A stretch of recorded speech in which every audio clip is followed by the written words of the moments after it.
Hi, thank you for joining us for this episode of Springdale Today. I'm your host, Mary Jordan.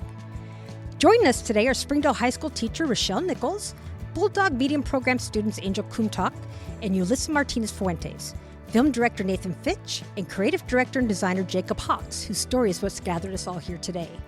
Jacob, who was adopted from the Marshall Islands as a child, unexpectedly reconnected with his biological relatives after knocking on the door of his aunt's home in Springdale in 2019 when he was going door to door. The encounter sparked a deeper journey into his heritage, culminating in his first visit to the Marshall Islands in 2024. Nathan, known for his documentary work with Marshallese communities, collaborated with screenwriter Russell Sharman to adapt Jacob's story into a short narrative film, Iawke, Hello, Goodbye. Jacob stars as himself in the film, which was produced in Springdale with support from Springdale High School's Bulldog Media Program students, who gained hands-on experience and were paid for their work. Thank you, everybody, for being here today. I'm so excited to tell this story. Excited to be here. Thanks so much for having me and Nathan here. Well, and we're just going to launch right into it because I'm just so excited to ask you all the many questions. Jacob, how old were you when you were adopted from the Marshall Islands? It's a great question. So I was just a baby. I was pretty much a couple months till I was adopted into a family in Utah. So. Can you take us back to that moment in 2019 when you knocked on your aunt's door and what was going through your mind then and how it might have changed your life? Absolutely. So this was an interesting time in my life because when I was doing door-to-door prior to Arkansas door-to-door sales, my birth mother, Amija Aini, she actually passed away. So it was a pretty tough time for me at the time. And when I traveled to Arkansas, I had no clue about the Marshallese involvement, the culture, and how many people were actually there. And yeah, I was knocking doors just kind of out of the blue and ran into a Marshallese family who happens to be my birth family. And so the rest is kind of history from there. And it's just a beautiful moment. It sounds incredible. I mean, to literally walk right into a situation like that and having no idea about the community you're surrounded by, that is so cool. And Nathan, what drew you to tell this Marshallese storytelling as a whole? Yeah, thanks so much for having us. So about 20 years ago, I was a Peace Corps volunteer in Micronesia. So Micronesia is a huge area. The Marshall Islands is there's a couple different countries within Micronesia. So I was a Peace Corps volunteer in the Federated States of Micronesia, which is close to the Marshall Islands. And Palau is kind of the third country in this Pacific region. So I spent 2 years, living there. I was doing historic preservation, so kind of documenting cultural, oral history, stories, events. So I hadn't studied filmmaking. I kind of came to it through this kind of 2-year immersion living in the Pacific. And at the time, 20 years ago, the US was recruiting really heavily for the wars, American wars in Iraq and Afghanistan. So I was doing an art project with young islanders, painting murals, and my background was kind of in visual arts. And I was seeing these young islanders get recruited by the US military, go off and, fight in Iraq and Afghanistan and come back. And it was pretty amazing to see the transformation because the island that I was on was just so peaceful. And and so I was kind of witnessing that and getting interested in photography and filmmaking. And then I came back to the US and I was like, no one knows, very few people know very much about these islands, let alone that they're serving in our military at very high rates per capita. The death rate was much higher for people from what's called the COFA countries, which encompass the Marshall Islands, than they were for US citizens, but they didn't have access to benefits when they returned home. And I think I just got irritated about it. I was like, people should know, these people are risking a lot, even though they don't have the benefits of citizenship necessarily, yet they don't have access to benefits. So that kind of led me to make a film called Island Soldier. And then through that, I kind of came to this story. I came and showed the film in Arkansas for the Marshallese community in 2018 as part of the Fayetteville Film Festival that my friend Russell Sharman was running at the time. And so I kind of connected with the community there. And then, sorry, this is a long story to get to what your question was, but during the pandemic, a podcast host had reached out to me about what was happening to the Marshallese community around COVID. At the time, the Marshallese community didn't have access to Medicaid, even though they were paying into taxes. So it was a little bit of the same thing where I just felt like the community wasn't getting their voices like highlighted enough. And so I kind of started shooting for a documentary. It wasn't, I don't think it was, I made it until 2021, but I've been shooting a documentary for a couple of years, and then, connected with Jake, and I was like, wow, this seems like such a great story. We should try to turn this into a movie. So that's kind of, and also connecting with Rachelle and, the students at Springdale High School, and seeing the eagerness and, the talent and the interest in telling their own stories, which is something, coming out of Peace Corps, like this idea of kind of building capacity is something, and having Jake as a collaborator, and he's so talented also. So I was just like, the pieces are here, and I've already been going back and forth to Springdale for the last couple of years. So there's, community connections. So yeah, that's kind of how I came to try to do this. That's really awesome. And thank you so much for advocating for our service members, regardless of where they come from. What can you tell me about the name Iawke Hello Goodbye and its meaning and inspiration when it comes to the film? I feel like, Jake, do you want to take that? Yeah, so Iawke in our culture, it means a numerous of things. So it's very similar to aloha. Iawke means hello, goodbye, and love.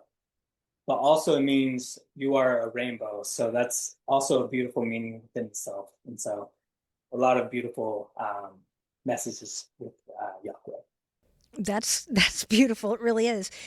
What was it like for you returning to the Marshall Islands in 2024?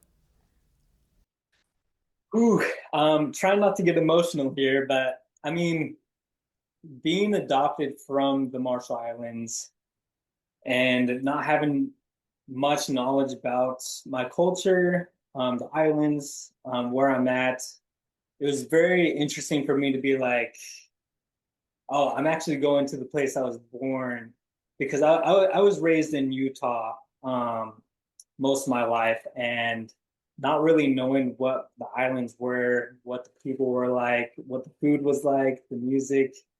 It was all a mystery to me. So I was living most of my life pretty much half glass full. And when I finally visited the islands, it was like overwhelming glass full. It's overflowing of joy, happiness, and more questions about the islands. But for me personally, I think the islands visiting for the first time was probably the best experience I've ever had up until then. So It sounds incredible. Did that influence the way you wanted this story told at all? absolutely, because I feel like not a lot of people that are from my experience, they don't get experience going back to the islands.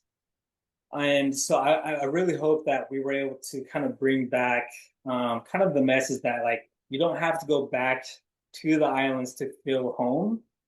You can feel home just by knowing where you came from, the knowledge from the culture, where everything that entails about our culture and family. But I just hope people can feel like if they are adopted from the islands and they have grown up in the U.S., that their family is who they make of it, and their family can be in the States, but also can be back at home in the Marshall Islands.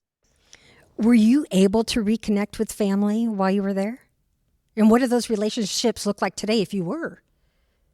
Great question. So when I visited the islands, I went with my good friend Chuck, and something I'll never forget is he told me to go into the islands with curiosity and just love, curiosity and love. And that really helped me because, like, I had a lot of high hopes of finding family, but if I went in with just curiosity, knowing like, oh, I may not meet family here, And regardless, it's going to be a beautiful experience. But the fact that I came in with that mindset, I actually did meet a lot of family, aunts, uncles, birth relatives, and that was a beautiful experience that I can't take back. And so I'm really grateful for that experience of just going into experiences with curiosity and love. That's Yeah. just beautiful. And if I could just jump in, I mean, it was like a funny story, but when we were shooting Iawke, we like landed. There was, you know, the DP, Eric, and our assistant director, Calvin. I think it was like the four of us. And we went to Walmart to kind of stock up on snacks for the first day of shooting. We walked down an aisle. And Jake's like, I think that's my relative. And he immediately like found a relative, you know, shopping in Walmart as soon as we like, you know, started the production. So yeah, special. Very special. I imagine the trip is filled with moments like that. Now, Jacob, this is not only your story, but you also played yourself on film. What was that experience like for you? Oh boy. To answer that question comes with many different layers, but I think to keep it simple is very humbling. You know, I got to go back into a very vulnerable state, um, as far as myself, and it was cool to reenact those moments, especially with a new crew, new acting colleagues, people that were on the film, you know, everyone on the cast. Like it was cool to reenact that and be vulnerable with people that I have never met, and that brought me even closer to the people on screen and behind the scenes as well. So it was a beautiful experience for me. When we're talking about authentic storytelling, what does that mean to you when it comes to the Marshallese culture? Oh, that's a deep question. I think honestly, that's kind of where I'm at personally. When it comes to my personal life, it's like trying to be as authentic as possible. And I think when coming into this role as playing myself in a beautiful story that is honestly wild, I really tried to channel being authentic, like you said. And I think that was really challenging for me. But with the help of the director, the direction of the crew, they helped me feel comfortable in being my authentic self. And that really helped. Hopefully, like I hope that, you know, brought a lot to the film of being my authentic self in that state in the time. And so it was hard to channel that in the past, but I truly hope like I was able to give, you know, that authentic, true atmosphere. So And Nathan, you had your own challenge in balancing filmmaking craft with cultural sensitivity and authenticity in the project. How did you handle that coming into the project? No, absolutely. I mean, it's something I'm very aware of. And, you know, before I started filming, you know, this documentary, I'm working on a larger documentary that's, you know, I was filming in the Marshall Islands the last 2 summers. Um, but before I started filming in Springdale, I met with some of the community leaders and I kind of asked them if they wanted me to do this project. And um, I feel like the Marshallese community have people who come, like media, kind of coming to try to tell the story of the nuclear legacy pretty often. And I think there's a certain feeling in the community of exhaustion with that story of trauma. And like, I think as an outsider, there can be the perspective that the story needs to be told because still too few Americans know about the nuclear testing that was done. But I felt like from the community members, there was really a sense of like exhaustion with, especially with having people parachute in. You know, that was like I met with Dr. Sheldon Ricklin and Melissa Leylon from Arkansas, the Arkansas Coalition for the Marshallese, when I first was like entertaining doing a project. And one thing has stayed with me that Dr. Ricklin said, and that was like, don't be the people who parachute in because our community is tired of like the New York Times or the people who come for like 2 days and then like put out their piece and never come back. And we I think there's a sense of being kind of burned, by the Marshallese community. I don't want to speak for them, but all that to say is I kind of, before filming, I kind of talked to the community and I asked them what kind of stories they wanted told, or like what they thought people were missing in terms of the Marshallese narrative. And there was this idea of resilience that, doesn't get highlighted enough. And there is real hardship to be highlighted, and I think it's a balancing act. Like, you don't want to like gloss over the challenges. But when I met Jake kind of by chance in New York, we kind of got to be friends, and this project wasn't like on the radar. And then I think our mutual friend Chuck kind of brought it up. He's like, "Do you know Jake's story?" And I was like, "Yeah, a little bit." And he was like, "You should talk to him." And I was like, "Wow!" Like, after I heard the story, I was like, "Wow, that's like an incredible story." And I think there aren't really narrative films made about the Marshallese community or the Micronesian community that often, right? There was a narrative film called The Land of Ebb about the Marshallese community made, maybe 10 years ago, but it's just not a thing that happens very much. And meeting Jake, and he has so much charisma, and he was like, excited to collaborate. And then I think I'd already come and talked to the high school a couple times at that point. And so I saw that there was like potential collaborators there who might be, good to loop in, and then there could be some capacity building. And yeah, I think our hope is the story is kind of, ultimately, a happy one. And I think in a moment of political division, I think we wanted to like get at universal themes, right? Like family, whether you're an immigrant or you grow up in the US, or like whatever your story is, like we all can relate to family, right? That's like such a universal idea, and reconnecting with family. So I think the hope was like the story could be broadly accessible and, inspiring, and hopefully inspire the next generation of Marshallese filmmakers to, tell their own stories. Yeah, you touched a little bit on the history, and I encourage listeners when they have a moment to hop online and research the Marshall Islands history with the American government and our nation. It's very interesting, and it'll really bring a lot of light to a lot of what the Marshallese people have experienced over the decades. Now, Jacob and Nathan, I'm wondering, how do you guys hope that young Marshallese people see themselves in this film? Yeah, I can speak on that. That's a great question. I've been thinking about something that's similar along those lines. And I really hope that anyone from the Marshall Islands, if they were to see this film, is to really feel like, oh, I have home here. I have home in the ocean. I have home anywhere where I make it. And so I hope people can feel like home is where they make it, as well as, the people they interact with. People you run into along the life of yourself, you're going to meet different walks of life. So I think whoever becomes a part of your life and how much you admire them, love them, they become your family too. And so I just hope, like, regardless of where you are at, if you're doing door-to-door sales, going from across the seas, whoever you run into, you can make them your family too. And you're not alone in this life. So that's the hope I hope that people can think that when they see this.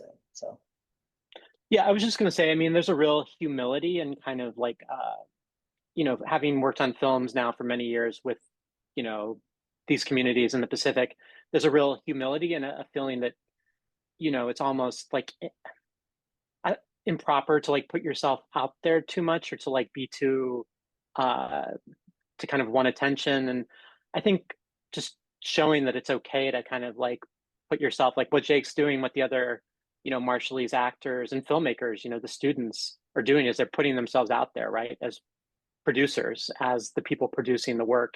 And I think the more of that there is, the more of it there's going to be, because it's like you need to see it, people who look like you doing the thing, and to know that you can do it in a certain way, so like having like Jake and Arlinda, as these kind of charismatic Marshallese actors, hopefully that leads to more people feeling like they can put themselves out there, because it's culturally brave, I would say, having worked with these communities for a while.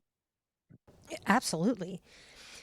We are chatting today with Springdale High School teacher Rachelle Nichols, Bulldog Media Program students Angel Kumtak and Yulissa Martinez-Fuentes, film director Nathan Fitch, and creative director and designer Jacob Hawks. We're discussing the shared experience of telling the story of Jacob in the film Iawke, Hello, Goodbye. Rachelle, let's shift the conversation a little bit over to your students. How did you guys become involved with this project to begin with? I got an email from this random guy named Nate. And it was like, okay, let's see what he has to say. And as usual, as a teacher, you're always careful when you get emails. You always want to be careful, get things vetted, because you'd be surprised how many times you get hit up by different people, different organizations, needing a photog or needing a PA. And you don't just want to send your students into every situation, right? So I got to know Nate, and we scheduled figured out a time that he could come in and talk to the students, and just basically went from there. And what did it mean for you to have your students work on something that really is so closely ingrained in the community? It's a huge deal, especially in our program, and the kids know this at Springdale High School in the Bulldog Media Program. It is our job to tell a story. The story is the number one thing. Having tension when you're telling a story. And they also know, because I tell them all the time, not only are you a storyteller of different things that come your way, but you're the storyteller of what is going on in your life and your culture. It's important that they work with people that they can identify with, right? That they can identify with and see what they're able to do. Just like Nate was just saying so perfectly, when they're able to see themselves out there working in the field, that helps. It not only helps them, it also helps with having the parents be really supportive of, oh, yes, you can go into this industry, right? So it's a huge deal for them to be able to work in this industry at a young age and get the experience that they received with this film. Yulissa and Angel, what were your roles in the film, and what was it like being able to work on a film production, something that was beyond like what you would experience in the classroom? What we were doing on film, we were just training. We were getting to see all the different tools and equipment they used. And for me, what was most different from school was probably like the amount of people that works on it. Like at school, you just get put into groups. Like I got a group of 5 right now, but on the film, it's like so many people doing different stuff all at once, and it's just really fun. What about you, Yulissa? Well, I guess the difference with an actual film set and school project would be the change of locations. School project, you can film in the hallways, and that's kind of like the minimum, the max. Not sure how to describe it. But while working with Nathan and Jake, we went to a chicken poultry. We went to, all these like interesting locations I had never thought I would have gone into like last year. So that is super cool. It's fun being able to tell everybody's story, and we wouldn't get to experience a lot of things, if we weren't involved in journalism. Yulissa and Angel, I'm wondering, were there any skills or lessons you took away from this, whether they were technical, personal? I say me personally, I learned that connections is a really, really big thing when you want to do film and media. Like if Miss didn't have the connection with Nate, we wouldn't have been able to do that in the first place. So connections is really big if you want to go and make it far. What about you, Yulissa? I would say more technical. Lighting can be easily manipulated. I mean, there was a part when we were filming the scene where Jake knocks on a door. They had a white blank poster board, and they angled it, and you could just catch a better like glimpse at Jake's face. And that was really interesting. I guess that was a lesson that things seem impossible, like lighting. It's before working on the film set, I never thought that would happen. you can make it work. And I guess a more personal one would be aware of your surroundings.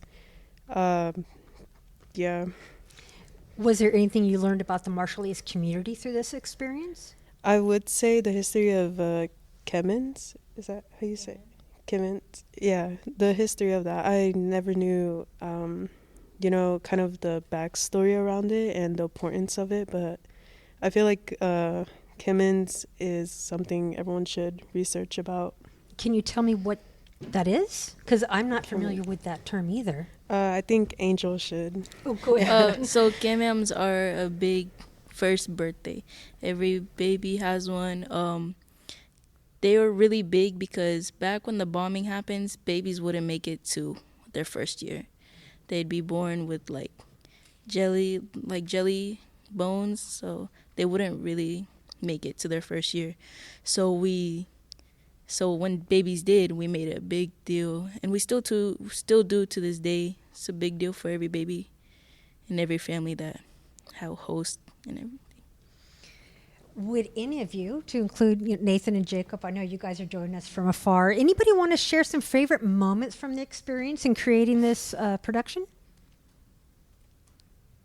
I say probably when we were at the chicken poultry, we had to dress up in what's that thing called?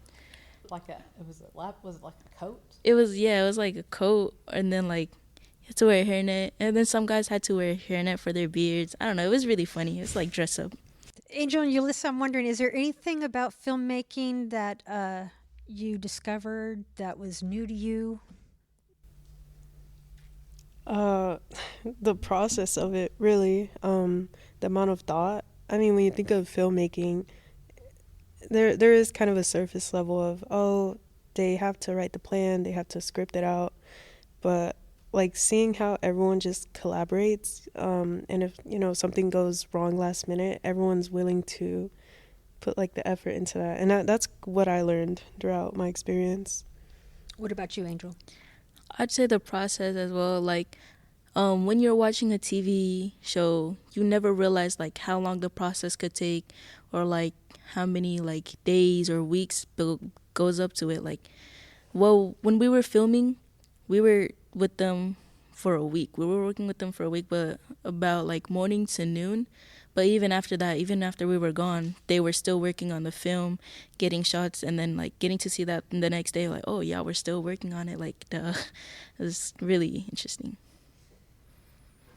What was it like for you guys to get hands-on experience and get paid for the work you were doing on the film? We don't pay you in class.